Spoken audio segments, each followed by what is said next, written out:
വിശദാംശങ്ങളിലേക്ക് പോകാം. ഗോഡ്സെ പ്രകീർത്തിച്ച കേസിൽ NIT അധ്യാപികയുടെ ചോദ്യം ചെയ്യൽ പൂർത്തിയായി. 13-ന് സ്റ്റേഷനിൽ ഹാജരാകാൻ ഷൈജ ആണ്ടവന് നിർദ്ദേശം നൽകി.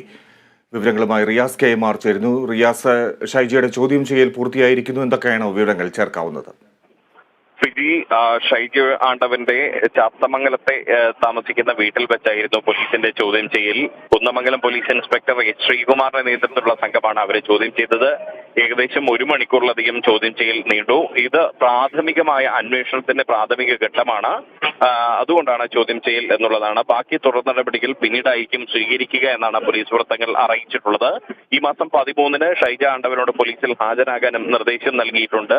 ഈ കേസിനാസ്പദമായ സംഭവം നടക്കുന്നത് ഗാന്ധി രക്തസാക്ഷി ദിനത്തിലാണ്.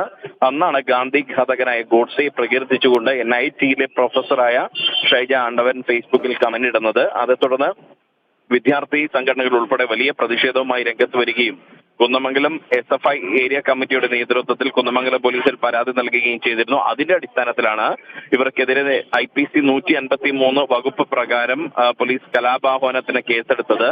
ഇവർക്കെതിരെ നടപടി ആവശ്യപ്പെട്ട് മറ്റ് രാഷ്ട്രീയ സംഘടനകളും രംഗത്തുണ്ട്. ഈ ഷൈജ ആണ്ടവനെതിരെ ശക്തമായ നടപടി NIT-യുടെ ഭാഗത്തുനിന്നും ഉണ്ടായില്ലെങ്കിൽ അടുത്ത ആഴ്ച കോൺഗ്രസിന്റെ നേതൃത്വത്തിൽ പ്രതിഷേധമുണ്ടാകുമെന്ന ഒരു മുന്നറിയിപ്പ് നൽകിയിട്ടുണ്ട്.